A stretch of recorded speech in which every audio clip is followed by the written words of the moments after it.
Common practice, teachers ask you, stand up and introduce yourself, tell me whether you're from a commerce background, non-commerce, if it is non-commerce, what is it? So it was quite funny. I had to stand up and say, I've done my BPT.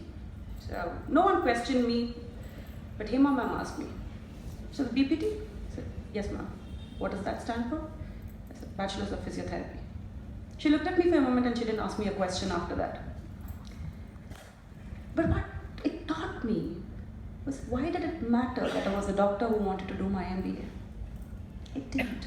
She considered me as one other student, let me study with them, gave me the same difficult time she gave every other student, but she also taught me a few important things. First one, how many of you are already in her class? Up. Does she remember all your names? Ever forgotten your face? She won't, I promise you. I'm meeting her today after 7 years, and trust me, she knew my name right. That's not easy. You meet 60 kids every year, and she remembers someone she met 8 years ago. That's an art. Value the person you see. Know them by their name, at least the first name. More important. Professor Satya did one other thing. My first year exams, and I come from a medical background, so obviously no number history. My last math paper was in my 10th and 12th. And for your information, I failed my 12th standard maths. Of course, eventually I passed it, that's a second story. After I came out of my accounts paper, he said, "Pass Satyama?" I think so, sir, agatte. And then he took my question paper and said, easy, and all of that went on. And I'm like, all of that was easy. And then one child barges in, one of the smart kids in my class, and he said, "Sir, balance aglilla, so left side or right side." I'm like, balance aglilla. In my paper, it damn balanced, man. I made sure it balanced. And then Satya says, "It wasn't supposed to balance, question was wrong." I'm like, why didn't you tell me this when I was writing the paper? Why are you telling it to me now? I was so confident I won't pass. But you know what? I passed it. No big deal. Cleared it. Managed to do the next year also. Managed to get a good mark also, and still got a job, all of that hunky-dory fine. Did it matter? Oh yeah, it did. At that point in my life, failing my accounts paper was next to being in a disaster of no kind. And then I got a job, all of that great, and I joined this organization, Campus Management. This is an organization which is into higher education. So basically my job means I go to universities, Baghdad University for one, VTU.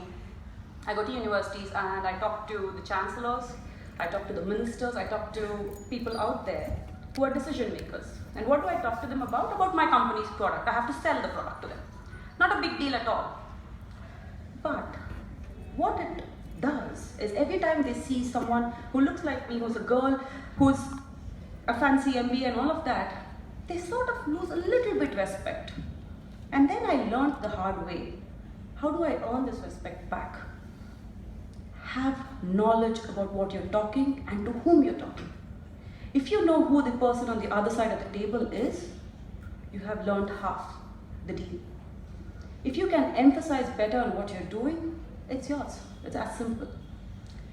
The girl who introduced me said I've traveled to 40 countries. Yeah, but there's still plenty more I've not. So when people ask me, aren't you tired of traveling? Of course not.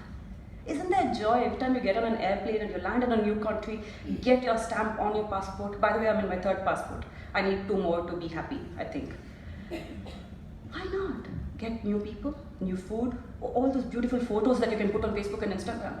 Why not? Have those goals. So till the day I get tired of trying new things, I will fly. Come high hill, low winds, I don't care, I will fly. But did I learn something every day? 2 people have already spoken about the importance of learning, and I will emphasize on that. Yes, I did. Accommodate, adjust, pick up new things. That includes learning languages. It helps.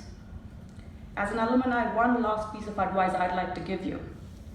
When you look at writing your resume, when you start building your LinkedIn profiles, no one cares whether you got a distinction, whether you got 100, or you even own a degree at all or not. What they care about is, why should I pick this person amongst the 100 other applications I've got? What is that one point that makes a difference in picking this child up? At this point in time, if you do not know, Start building it. You have 2 more years to go. 2 more beautiful years. Have fun, bunk your classes, but make sure you also build this resume. So I'm still a student. I'm allowed. So make sure you bunk a few classes, of course. Not ma'ams or sirs, they will give you grief. Anyone else I think is okay so far. But make sure you tell them also, right? But build your resume from now. How? Read books. Pick up skills. Skills like communication, writing a resume, formatting on Word. And we are in the generation where paper doesn't hold any more value. Can you make a resume on a video? Of course you can. Start building those skills. Practice now. Now is the time you can make those mistakes. Because now no one can tell you, hey, you made a mistake. You know what? It's okay. Later, you will be accountable. Now is the time. The last 2 years you're going to get to make all the mistakes under the sun and get away with it. Have fun. Be the child you are. And also try to remember that you're going to be an adult soon, so you might as well start learning them. But most importantly, don't forget, you're there to enjoy what you're doing. You're not doing an MBA just for the sake of it. You want to get something out of it. Make sure you know what that is and try to achieve that. That's all I have to say though. Thank you so much.